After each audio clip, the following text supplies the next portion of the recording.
we have the keynote speaker coming out. Veronica Beard is an entrepreneur and brand builder at the intersection of style, culture, and technology, and a Wake Forest parent, class of 2026. Originally from New Jersey, she began her career on Wall Street in equity sales and trading at DLJ, Furman Seltz, and Lehman Brothers, before moving to advertising sales at Vogue. Later, she co-founded Co2 with Philippe Lafont, a premier technology hedge fund where she served as partner and COO, mastering business building, market disruptors, and supply and demand dynamics. In 2010, she teamed up with her sister-in-law, Veronica Beard, to co-found the global lifestyle brand Veronica Beard. She lives in New York City with her husband and 5 children. Let's see a little bit about her before we actually see her. There are the late nights. Way too early mornings. Press meetings. Vendor meetings. Meetings about meetings. Fashion parties. Morning after parties. Foreign transactions. 迷失在翻译中 Late nights. Fashion parties. Meetings. Yep. Running a business is complex. But banking with Chase is simple. Fast payments, easy foreign currency transactions, mobile banking for business. Chase for Business. Hi.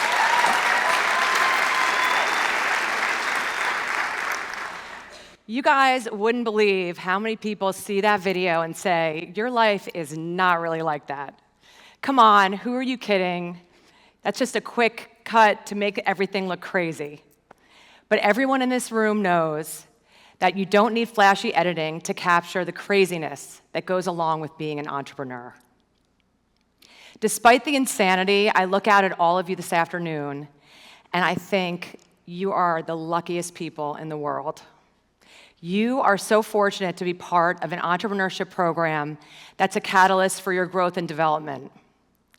When I went to college, there were no entrepreneurship programs. I didn't even know I was an entrepreneur. So what Dan Cohen has created here is a rare opportunity to change how you think about the world, how you study and create your business ideas, and perhaps most importantly, how to recognize the roadblocks you're going to inevitably encounter and the resilience you're going to need to overcome them.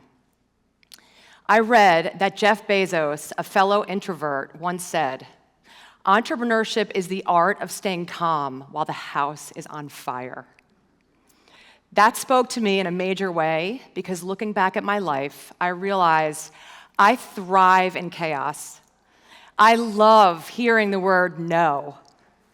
Why are entrepreneurs so wired to say yes or hear yes? There's a lot of qualities you need to succeed as an entrepreneur, and resilience is at the top of the list. If there's one truth I've learned in my career, it's that resilience is not optional. There's a Japanese proverb that says, "Fall down 7 times and get up 8." When I started my career, I got knocked down a lot more than 7 times. So I graduated college, I won't say the year. I really wanted to work on Wall Street. I loved gambling. So at the time, there were no jobs. It was worse than it is today. Finally, after so many tries in the newspaper and pounding the pavement, I got a job at DLJ. It was one of the top investment banks on the street. It wasn't long after I got there that I hit a huge roadblock. The resounding message I got was, women especially need MBAs here, so you're not going to succeed. So I left, and the hits just kept coming. I got the most glamorous job at Vogue magazine, working for Ron Galati, who's Mr. Big in Sex and the City. And I realized that I got more credit for my fashion sense on the trading desk than I did at Vogue. So I was like, this is just not for me. I boomeranged back into finance, and I landed a dream job. I finally got my job as a sales trader. I'm trading away, I'm building a business, and I look up, and the manager is in front of me saying, "You've been fired." Fired! After 1 year, so I had 1 hour to pick up all of my things, put it in a box, and get out of there. But this is the classic saga of entrepreneurs. Whether in fashion or business or any creative field, you get metaphorically punched in the face every single day, maybe 10 times a day. And yet you have to get up, adjust, and move forward. As Dan keeps saying, you've got to be a positive force and not negative. Negative things happen to negative people. Anyway, then came my big break. I was landing a job at Lehman Brothers as an institutional salesperson, and my target prospects were the young hedge fund managers spawning from Tiger Management. At the time, Tiger was the best hedge fund in the world, and I got this opportunity to work alongside of a French guy named Philippe Lafont. He was building his technology hedge fund. Philippe was an MIT grad and a Tiger Cub, and he was the picture of sheer brilliance and talent. And everybody I asked about Philippe said, do not work for this guy. This guy is super difficult and hard on people. I wanted that job so badly after hearing that. People were telling me no, so I said, I'm doing it. 100% my gut tells me yes. So I kept thinking to myself, what am I gonna wear? Without knowing it, Philippe empowered me. He gave me the COO title and free rein to build a state-of-the-art trading operation. I gave the place a soul. In meetings, when Philippe would leave the room, I would showcase all the social skills that he didn't have, and I would get people to open their checkbooks. I did it with warmth and personality, and in hindsight, we made this incredible team. Together, we founded investment firm Co2. I was there for 7 years, and they were the hardest years. I was dressed really well, though, and also transformed my life and career.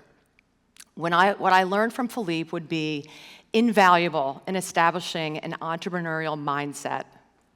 The importance of seeing things through a different lens, questioning everything, challenging other people's points of view, and most importantly, seeing opportunities others missed. The biggest one was the job I got. I learned about disruption and how innovation in technology creates winners and losers. I learned about the concept of supply and demand in all markets, but most important, I learned about the power of relationships and the value of learning from every person and situation. I saw what ignited people and reveled in the chaos of a constantly moving market. I've been jumping up and down over the last 3 days. Market's been all over the place. When the market had major correction, we were ignited. We were ready, and it bred opportunity. What are our favorite ideas worth buying more of? What analysts or investors are we meeting today, and what opportunities will that bring? Most importantly, what the heck am I gonna wear? So I learned to take risk really, really easily, doubling down when prices were right, selling in euphoric bubbles, and most importantly, cutting our losses when we were wrong and moving on. Not falling in love with an idea. You can't have emotion in investing. A lot of people at the time left Wall Street to get their MBAs, and I kept thinking, you guys are missing the biggest tech revolution in history right now.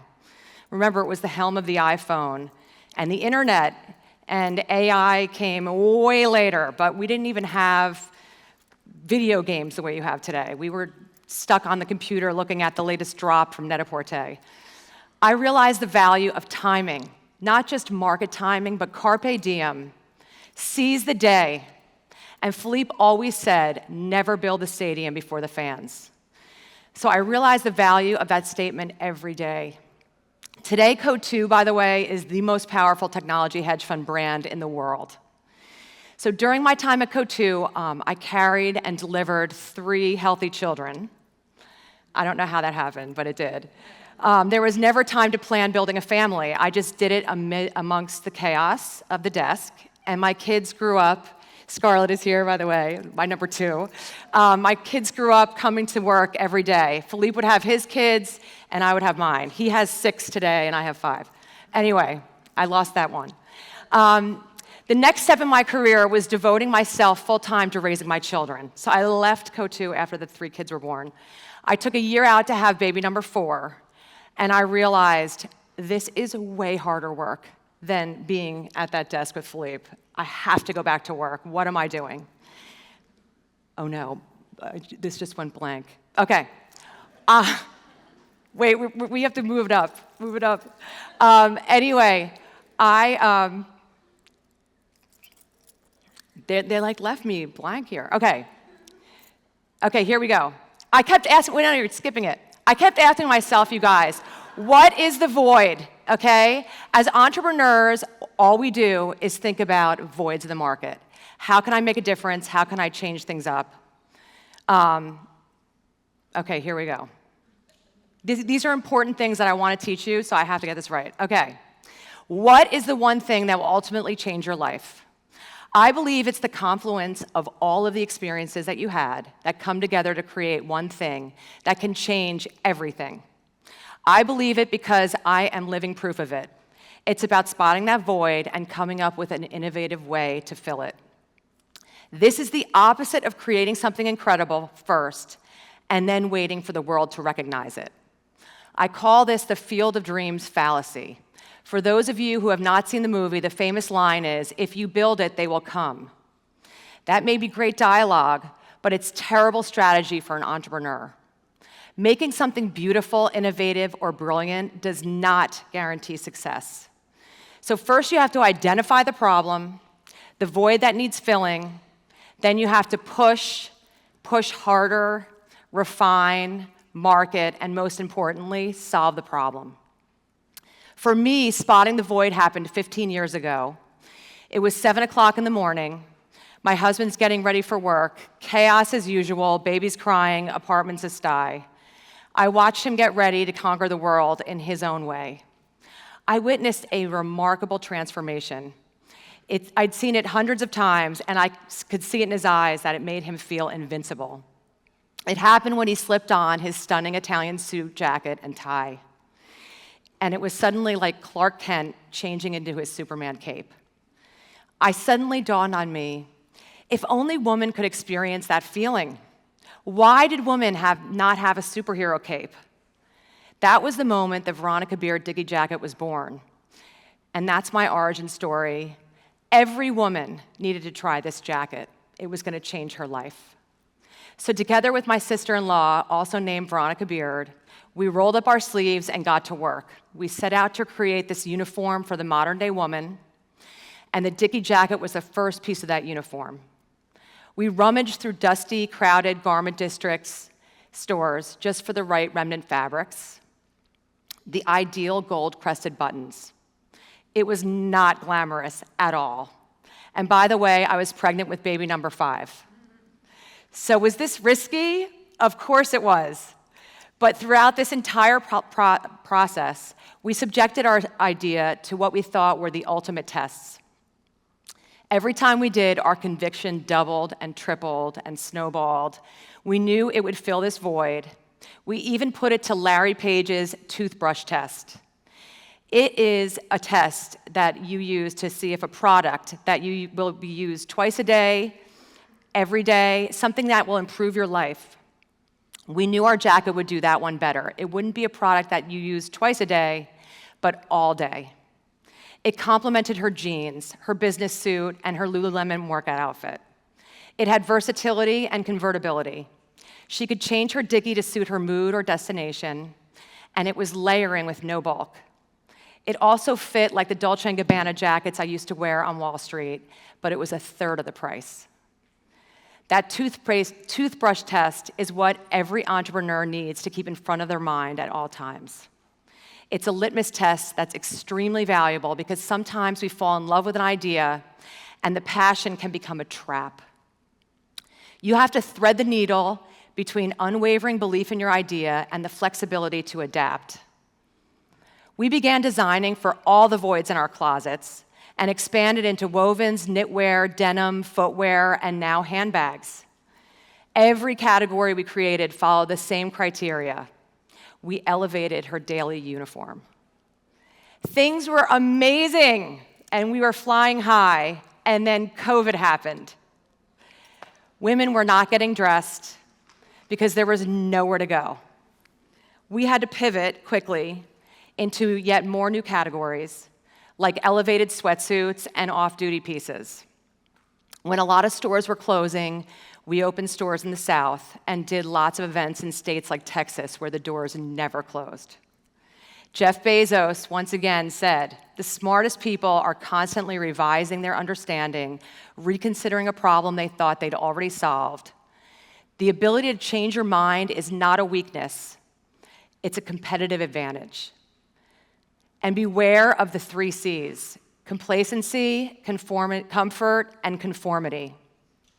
Airbnb's Brian Chesky is famous for shaking things up whenever the business seems too stable, because too much stability breeds stagnation.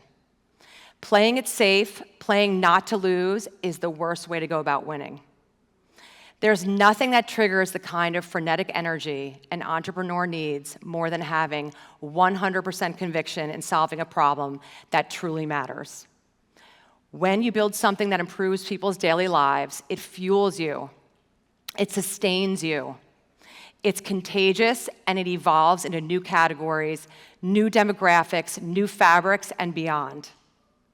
That's where resilience is born.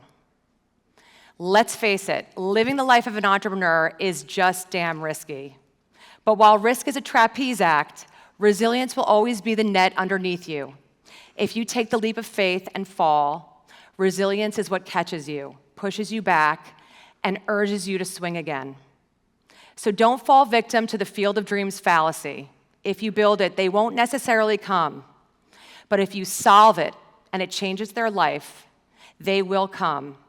And I know this to be true because I don't have the pedigree of your typical entrepreneur. As I mentioned, I never got that MBA. Maybe I'll come to Wake and be with you guys in class. I want to come to this school. I don't have a fashion degree, and I didn't take the so-called traditional path. But you know what my secret weapon is? I generally care about people. And when you care, when you wake up in the morning every day focused on making people's lives better, that's the great equalizer. Because when you do good and look good and feel good, you do great things and you have everything necessary to do it. For me, the Veronica Beard Dickie jacket was the entrepreneurial turning point of my life. It's something women put on in the morning that makes them feel like superheroes. But the jacket is also a metaphor for my life. Because of all of our ups and downs, all of the relationships and the lessons we learn are the threads that get woven together to create something magical. Philippe's wife, Anna, called me the other day to tell me Philippe keeps getting interviewed by these high-powered women in the industry, and they're always wearing Veronica Beard. It's a surreal, full-circle feeling for me, and it never gets old. It keeps me going every day, constantly asking, what's next, and what am I going to wear? So as you head out into the world, put on your superhero jacket, look amazing, feel amazing, and go slay dragons. Make people's lives better. The end.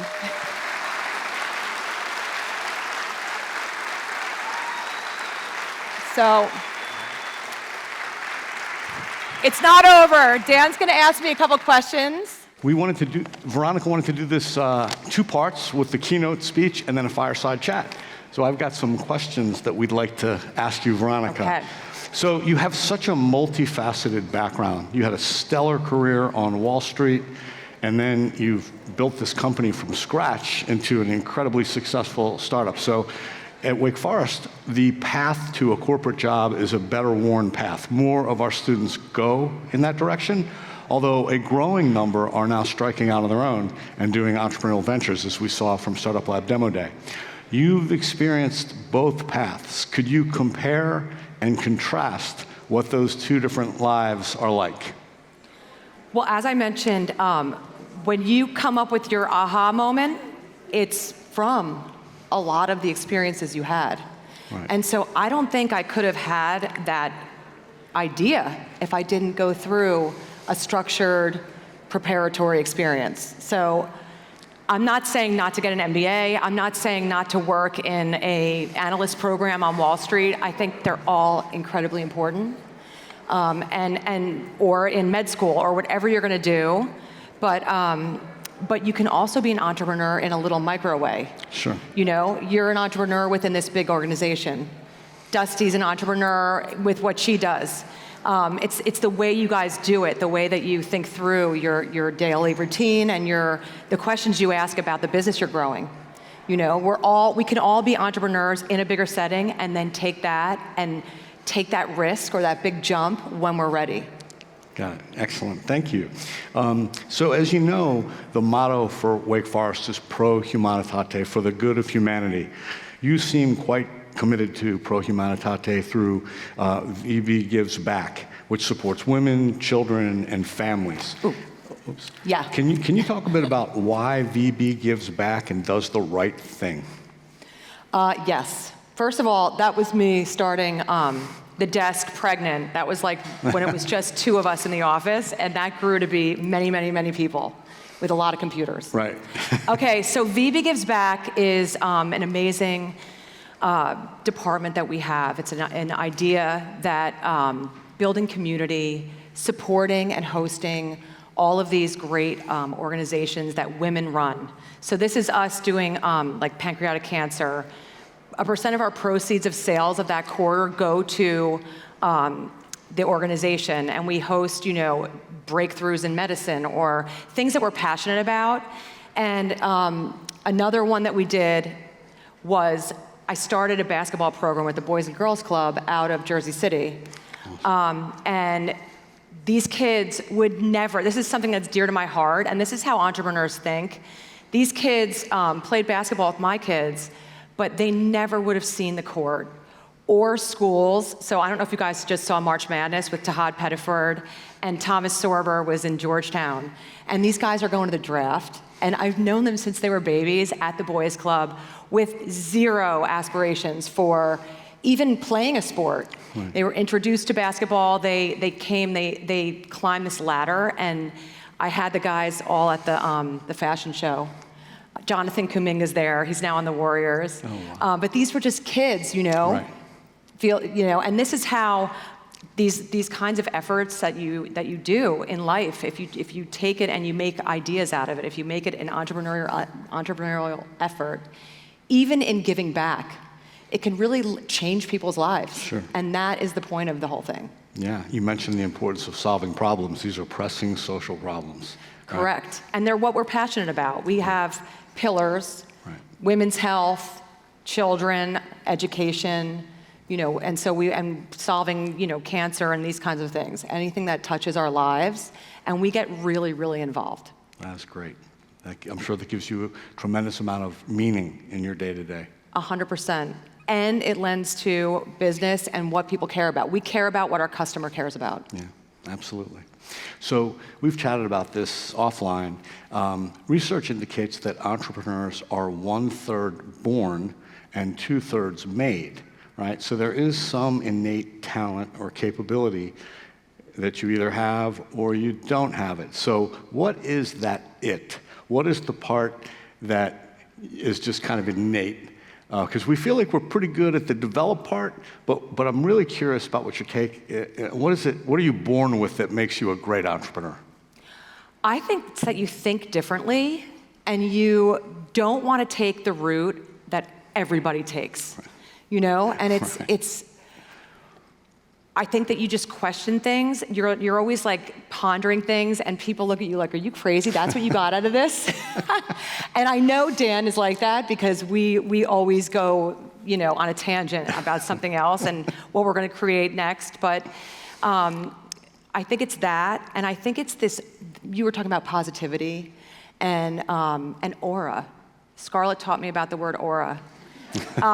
It's like this new word that everybody uses, but that aura is, it's kind of glowing, it's contagious and spreading, and, you know, you want to have what she's having. Remember those old ads with the shampoo? And you were like, and then some, and then some? Or Tina Fey, I want to go to there, And it's like, if it worked for her, I want to try it. And so it's selling the dream, living the dream, and ideating constantly. And, I worked with Philippe, who was a forensic analyst, and he would just look at a balance sheet and find the one error. So annoying and hard. But the point is that he just was constantly like fighting with you and debating you. And I debate that now. I'm like that. Every time somebody has an idea, I might come across as harsh, but I'm like really questioning it because it's part of those setbacks that we were trying to talk about and the resilience, right? It's like we become numb to it.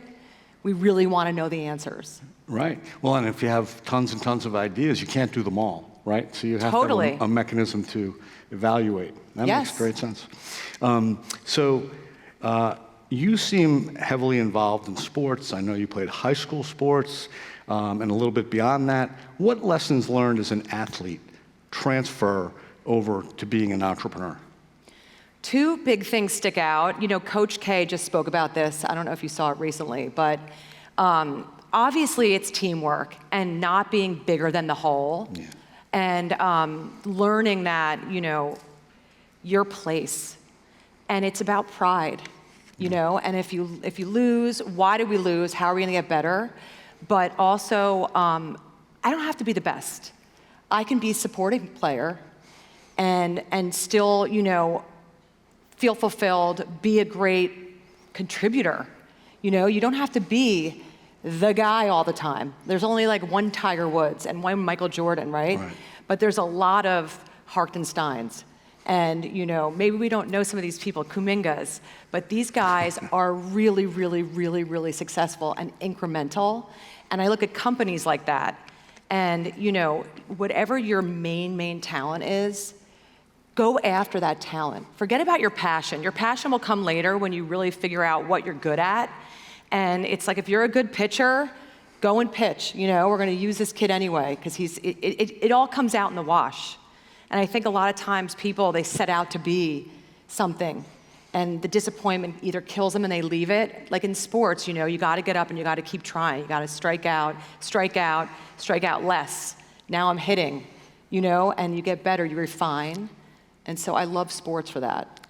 There's that resilience and that coping with failure, right? Yes. That is so important in the entrepreneurial endeavor. So you have had just such an impressive, prolific, incredible career. You do VB Gives Back, you're a mom to 5 children, you're a basketball coach. Serious question, do you sleep? Yes, I got this Aura ring, and I have to compete with myself, okay? If I'm not sleeping, I make sure I sleep. No drugs involved. But I just want to show the chaos. This is not even chaos, but the 5 kids, my mother and my husband in tow on a trip, and I took these kids everywhere, and I forced them to eat what they eat in Uzbekistan and deal with it, and just the nuances of life, and who could sleep during that anyway? I mean, it's like, don't you get your best ideas in the middle of the night? Yes, 2 a.m. Yeah, and you got to get up and write it down, and so I love action. I love action. And if I have to do it outside of the house, well, then they're all coming with me, Right. They're in it. They're in it, they gotta be. Yeah. Well, I'm impressed as can be because I can't even get my kids to eat leftovers. So, good on you. There's gotta be an entrepreneurial idea about that. Probably, yes. Fashion is a dynamic field and it's always evolving and changing, right? Much like entrepreneurship.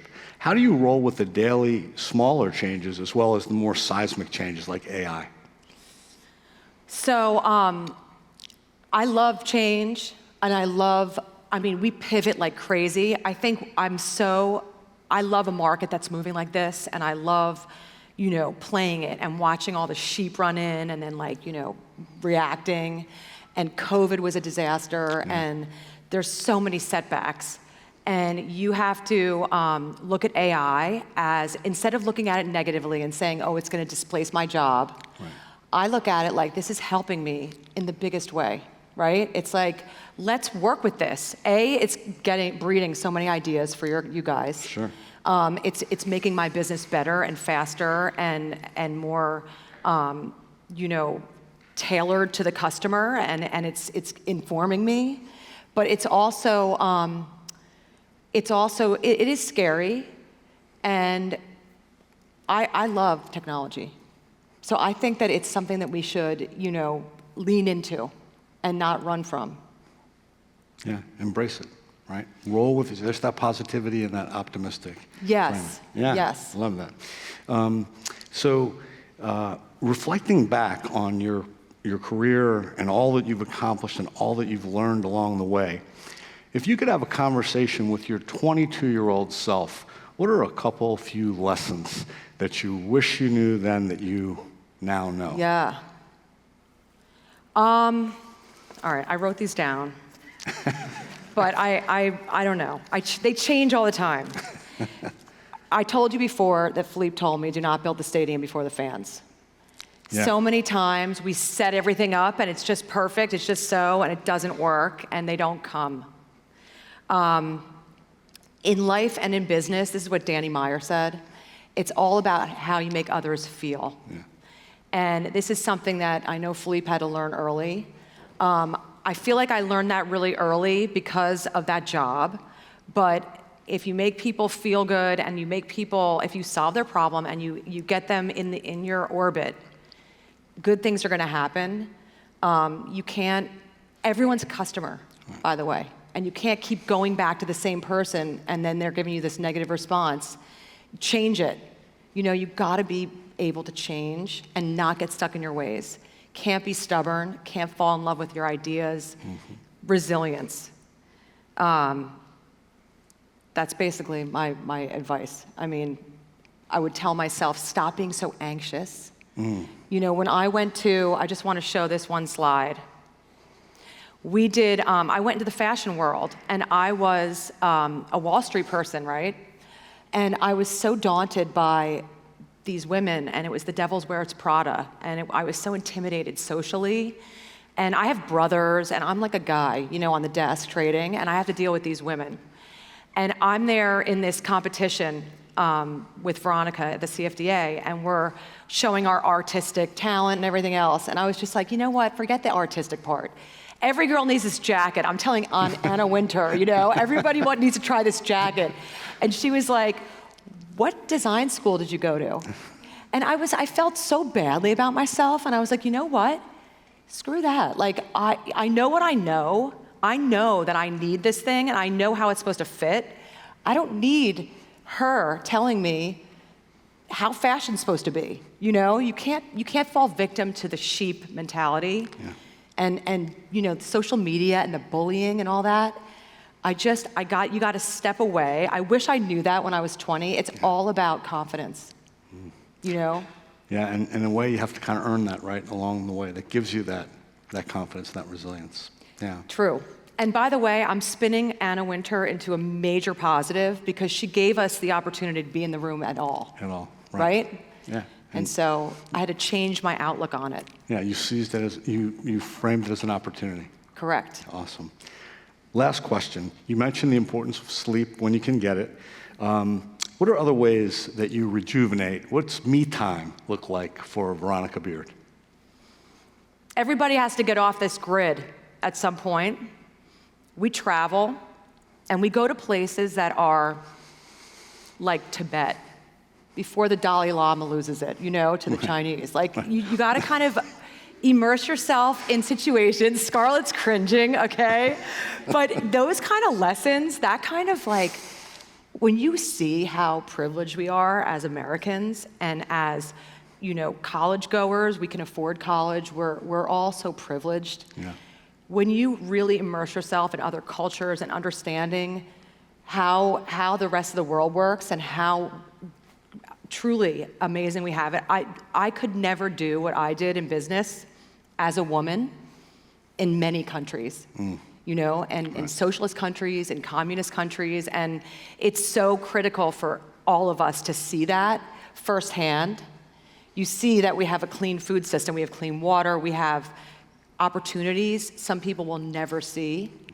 And that, for me, is so liberating and refreshing. And I know it sounds hard. It's like I'm going to feel badly to feel better. But it's more about gratitude and appreciation and not having to answer the phone. You know, when you're off the grid and really away, sometimes technology is a big old curse. Sure. Nobody can find you there. No. And you can sleep. So... Two birds, right? That's how you get your sleep. That's how you get your sleep? You get off the grid. I got it. One more time, Veronica Beard. Thank you. Thank you for having me. That was terrific. He's brilliant. This man is brilliant. You're the best. Thank you.